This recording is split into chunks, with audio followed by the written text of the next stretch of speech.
দাদা তোমার আপডেট মিলে গেছে দাদা, তুমি এতদিন ধরে যে সৌজন্যর বার্তা দিয়ে এসছো সেটাই হয়েছে। এইটা শুনে সকালবেলাটা শুরু হলে কি যে ভালো লাগে নিজের। Hey guys, welcome to my channel. আমি মহারাজার very very very very good morning. মর্নিংটা এর থেকে ভালো গুড আর হতে পারতো না, কারণ দেবদা যে কথাগুলো কালকে বলেছে, স্পেশালি দেবদার বাইক অ্যাম্বুলেন্স দাদা রিলিজ, জিতদার কেউ বলে বিপ্লবী কেউ বলে ডাকাত রিলিজ, এবং দেবদার নিজের সরে যাওয়া এবং নিজের স্কেডিউলকে চেঞ্জ করে ফেলা, এই সমস্ত কিছু নিয়ে দেবদা যে কালকে বলেছে, তাতে আমি বারবার বলছি ভাই, এই দুই পৃথিবীর জুটিটা ভাই, আমি বলছি এখনো অবধি বলছি, তুমি দেশু দেখো সব সাইডে রাখো, তুমি একটা যেদিন আসবে না সেদিন আমি বলে দিলাম যে অন্য উচ্চতায় মার্গে লাগবে। কারণ দেখো, আমরা সকলেই বলছি আজকে, আমি না মানে এটা আমি নিজেও ফিল করেছি, এই যে দেব ভার্সেস শুভশ্রী করে যত না লাভ হয়েছে বা যত না আমরা বুঝেছি, পরে দেখেছি যে না, ব্যাপারটা এটা শুধু নয়, ব্যাপারটার আরও বড় ডেপথ আছে। সেটার ভিতরে সব থেকে বড় পয়েন্ট হচ্ছে যে ভাই, দেব আর শুভশ্রী একসাথে এলে ইন্ডাস্ট্রির কোন লেভেলে গ্রোথ হচ্ছে তোমরা দেখতে পাচ্ছ। আর ওই জন্যে কোনো ভার্সেস করা বন্ধ করে দিয়েছি। আর সেখান থেকে দাঁড়িয়ে আজকে জিদ্দা দেব ভার্সেস জিদ্দা, এই বিষয়টা তো বারবারই হয়, দেবদা ভার্সেস জিদ্দা। তো দেবদা এটাই বলেছেন যে ফ্যান্সরা আজকে জিদ্দার ছবি চললে, আমার ফ্যান্স হোক বা জিদ্দার ফ্যান্স হোক, সবাইকে রিকোয়েস্ট যে সিনেমাটা দেখতে যান। এবং এটা দেবদা কিন্তু অন দি, যারা এতদিন ধরে বলেছিল যে দেবদার ওটা ফেক প্রোফাইল, ওটা ইত্যাদি, ওটা নাকি দেবদার অরিজিনাল নয়, এইসব নিয়ে নানান কথা যারা বলেছিল, তাদেরকে আজকে দেবদা জবাব দিয়ে দিয়েছেন on the pure video proof. ঠিক আছে, এরপরেও আমাকে কমেন্টে একজন লিখছে তুই দুমুখো সাপ। আমি আর কি বলবো বলো, আমার আর কিছু বলার নেই। যেখানে তাহলে দেবও দুমুখো সাপ, কারণ দেব নিজের ফ্যান্সদেরকেও এ করছে, সে আবার জিদ্দাকেও বলছে। আমি জানি না, মানে সৌজন্যতার বার্তা কি সবসময় খারাপ? মানে সবসময় বলতে হবে এসো মারো, চলো মেরে ফাটিয়ে দিই, চলো দেখো আমার দাদার মতন ভালো কেউ নেই, কেন আমি এটা করবো? আমি তো এটাই বুঝতে পারছি না। ডেফিনেটলি আই লাভ দেবদা, আই লাভ জিদ্দা, বাট আমি এটা বুঝতে পারছি না যে কেন এই জিনিসটা হবে আজকে জিদ্দার জন্য। দেবদা যে জিনিসটা করলো, definitely it is a huge thing না, অন্তত আমার তো তাই মনে হয়। তো যাই হোক, কালকের এক্স্যাক্ট নোটেশনটা পড়ছি, এক্স্যাক্ট পয়েন্ট লাইনটা পড়ছি যে দেবদার কালকে কি বক্তব্য ছিল। আমি প্রথম কিছু জিনিস, এই যে আমার এখানে পুরো লেখা রয়েছে, আচ্ছা দেবদার ভিডিওটাও চাইলে আমি তোমাদেরকে দেখিয়ে দিতে পারি, বাট যেহেতু ভিডিও সেহেতু কপিরাইট পড়বে, তাই দেবদার কথাটাকে, সম্পূর্ণ কথাটাকে একদম কোট সমেত তুলে আনা হয়েছে, এবং তুলে আনা হয়ে লেখা হয়েছে, লিখে রেখেছি আমি। সেই কথাটা লেখার এ করছি, মানে আমি লিখে রাখিনি, এআই লিখে রেখেছে। আজকে এআই এসে অনেক সুবিধে হয়েছে, এই জন্য এক্স্যাক্টলি সেম কথাটাকে শুনতে পাওয়া যাচ্ছে। যাই হোক, জিতের জন্য নিজের সিনেমার রিলিজ পিছিয়ে দিলেন দেব।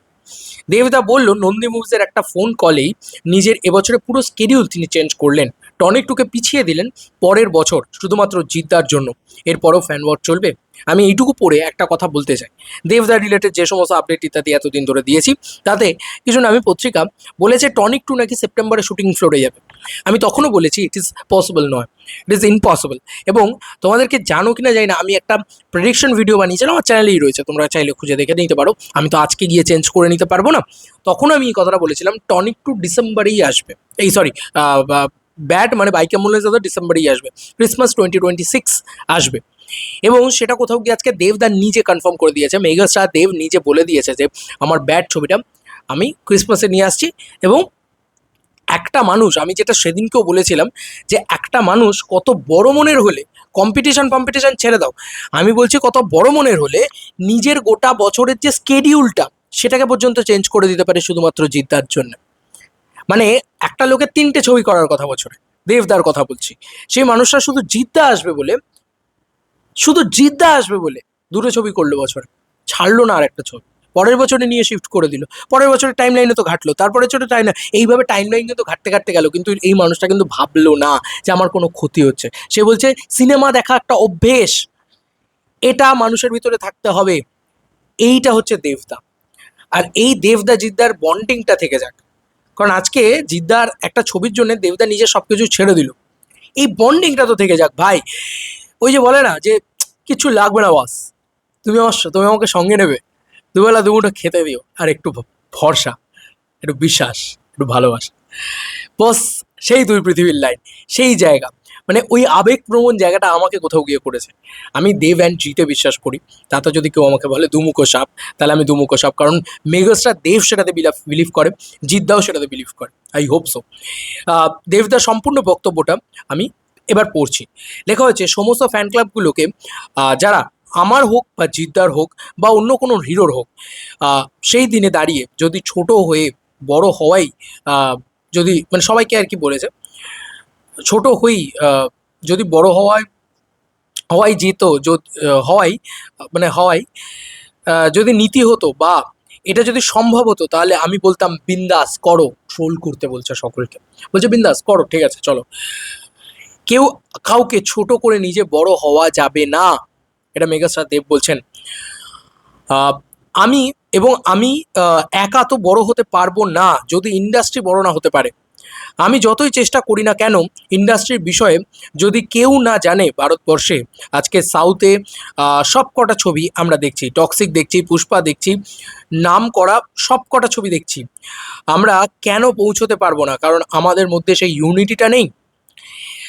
এবং আজকে যদি আমরা একটু এইটুকু শো নিয়ে যদি ঝামেলা হয়, আমি তো অ্যাম্বুলেন্স যাতায়াত ছেড়ে দিলাম, 15ই আগস্ট ছেড়ে দেওয়ার কথা ছিল।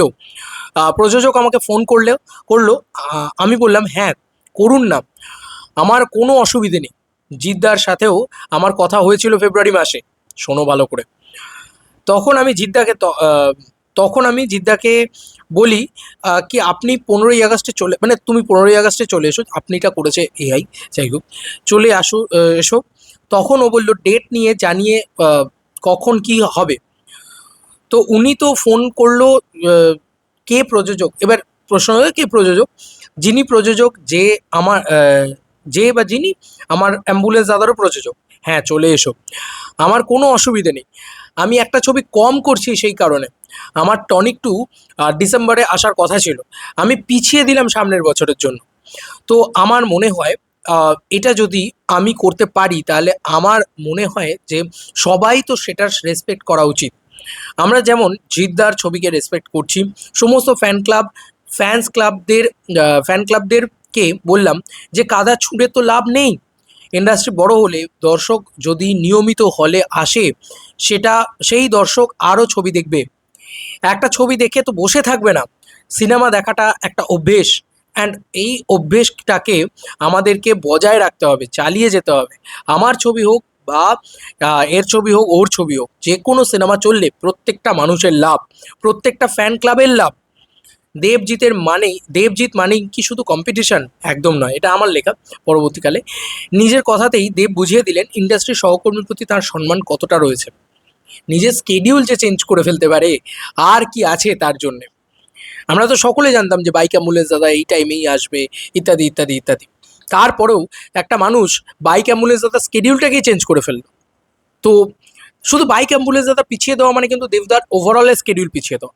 সম্ভবত পরের বছর দুর্গাপুজোয় দেবদা আসবে না, আমি সেটা নিয়ে আলাদা ভিডিওতে আলোচনা করবো, সেটা আলাদা পয়েন্ট অফ ভিউ। কিন্তু ব্যাপারটা হচ্ছে যে আজকে জিদ্দার জন্য দেবদা যেটা করলেন, এটা তো মাথায় রাখার মতো। আমি চাইবো যে জিতিয়ান্সরা সকলে সেলিব্রেট করুক দেবদাকে নিয়ে, এই পয়েন্ট অফ ভিউ থেকে, এই জায়গাটা থেকে, যে নিজের স্কেডিউলটাকে চেঞ্জ করে দিল, নিজের সব কিছুকে চেঞ্জ করে দিল। একটা সুপারস্টার সে তার মধ্যগগনে থেকে অন্য একজন সুপারস্টারের জন্য কিছু ছাড়ছে শুধু নয়, মানে অনেকটা ছাড়ছে। তো এতটা ছাড়া এটা একটা বড় বিষয়। দেখো ফেব্রুয়ারি মাসে জিদ্দার সাথে যে কথাটা হয়েছিল এবং জিদ্দার যা পয়েন্ট অফ ভিউ ছিল, আমার যতদূর যা মনে হয়, জিদ্দা তখন দুর্গাপুজোয় আসতে চেয়েছিলেন, যে কারণেই কিন্তু দেবদার সাথে তখন জিদ্দার মনে হয়েছিল যে দুর্গাপুজোয় আসবো ইত্যাদি, এই ব্যাপারটা ছিল। দেবদা কিন্তু তখন থেকে বলছে তুমি 15ই আগস্টে চলে আসো, ধরুন তো তখন থেকেই বলছিল। এই পয়েন্ট অফ ভিউটা কিন্তু এই কারণে। এবার জিদ্দা যে পয়েন্ট অফ ভিউ থেকে কথা বলছে, অনেকে বলছে জিদ্দা ডিনাই করেছে, জিদ্দা বলে যে আমার সেভাবে কথা হয়নি। জিদ্দা ভেবেছে যে এই সরকারের আমলে বা এই যে যা যা ঘটনা ঘটেছে, সেইটাতে দেবদার সাথে পরবর্তীকালে আর কোনো কথা হয়নি। কেন বাইক অ্যাম্বুলেন্স সাথে দেবদা পিছিয়ে নিয়েছে, সেটা নিয়ে জিদ্দার সাথে হয়তো কথা হয়নি, কিন্তু তখন জিদ্দার সাথে কথা হয়েছিল যখন মিটিং হয়েছিল, মনে আছে? তো যাই হোক, এই ছিল এখনকার মতো ভিডিও। এইটাই হচ্ছে সব থেকে বড় বিষয়, যে দেব আর জিৎ, এই এই যে এই আমি বারবার বলি না, এরকম বন্ধুত্ব আছে। ওই উপরে উপরে রাজায় রাজায় যুদ্ধ হচ্ছে না, রাজায় রাজায় বন্ধুত্ব আছে, কিন্তু উলু খাগড়ার প্রাণটা যাচ্ছে শুধু শুধু। প্রত্যেকটা ভিডিওতে এই কথাটাই বলি। কিছু মানুষ আছে যারা এই ভার্সেসটাকে বিক্রি করে খায়, যারা এই ভার্সেসটাকে শুধু বিক্রি করে খায় নয়, মানে তারা এই ভার্সেসটা লাগিয়ে দিয়েও মজা পায়। আরে বস ফিরে এসছে, যা খোকাকে গিয়ে বলে দে, এইসবও করে। ইয়েস। আবার কেউ যখন খোকা ফিরে আসে বলে এই তো বাপেরও বাপ আছে, ঠিক আছে, কেউ টিকবে না সামনে। This is not okay.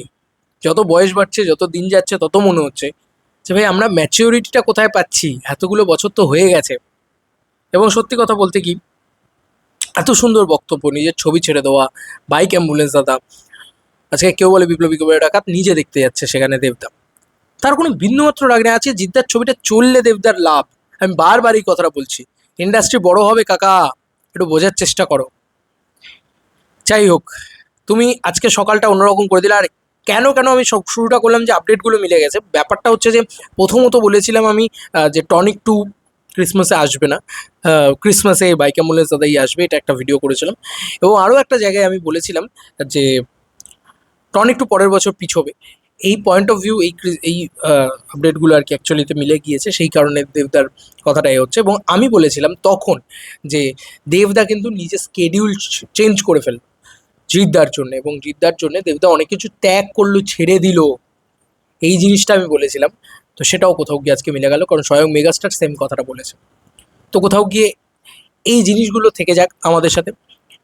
চেষ্টা তো করি, দেখো আমি আমার তরফ থেকে যতটা সম্ভব চেষ্টা করি সকলকে সাপোর্ট করা, জিদ্দা হোক, দেবদা হোক, অঙ্কুশদা হোক, ইয়াশ হোক, পনি হোক, প্রত্যেকটা মানুষকেই সাপোর্ট করে। বা আজকে বেপরোয়া ছবিটাকেও যথেষ্ট সাপোর্ট করার চেষ্টা করছি, কারণ বিকজ অফ আমরা কমার্শিয়াল ছবি চাই, আমরা কমার্শিয়াল ছবি হলেই আমরা বড় হব, এগুলোই আমরা জানি। সিনেমা আজকে চললে সব থেকে বড় হওয়ার জায়গা রয়েছে। কেউ মনে করেন জিদ্দা চললে কোনো বড় হওয়ার জায়গাই নেই, কিন্তু আমার মনে হয় দেবদা এটা বিশ্বাস করেন না। সকলে বড় হলে তবেই দেবদা আরও বড় হবেন, এটাই দেবদা বিলিভ করেন। আমি সকলকে রিকোয়েস্ট করবো, ফ্যান ওয়ার করে লাভ নেই বাবা, কোনো লাভ নেই। উল্টে বরং ভগবানের কাছে প্রে করো যে ভাই এই লোক দুটো একসাথে চলে আসুক। আমি বলছি ক্রেজের বাবা দেখবে তোমরা, সব ক্রেজের বাবা দেখবে। যাই হোক, এই ছিল এখনকার মতো ভিডিও। খুবই ভালো লাগলো জানো তো, খুব খুব খুব ভালো লাগলো। এত ভালো লাগলো না দেবদার স্টেটমেন্টগুলো, কি বলবো, মানে অপূর্ব সুন্দর লাগলো। এবং জিদ্দা, দেবদা, এই ব্যাপারগুলো বারবার সামনে নিয়ে আসা, কত অশান্তি এইগুলো নিয়ে, এই সময় সেই সময় আমিও কত হয়েছে। এবং এখনও আমাকে শুনতে হয় আমি নাকি দুমুখো সাপ। ভাই একটা কন্টেন্ট ক্রিয়েটারের কাছে দেবদা, জিদ্দা, অঙ্কুশদা, ইয়াশ, বুম্বাদা, সকলে সকলে খুব ইম্পর্ট্যান্ট। তাই প্লিজ প্লিজ এটা বলবেন না আমি দুমুখো নয়, তাহলে আমার তো পঞ্চমুখ। ভাই পঞ্চটা আরও আরও অনেকগুলো মুখ থাকতে পারে আমার। ভাই আমি দেবদাকে সাপোর্ট করি মানে জিদ্দাকে সাপোর্ট করতে পারবো না, এটা পসিবল, এটা সম্ভব? আমি অনেকগুলো মুখের সাপ তাহলে।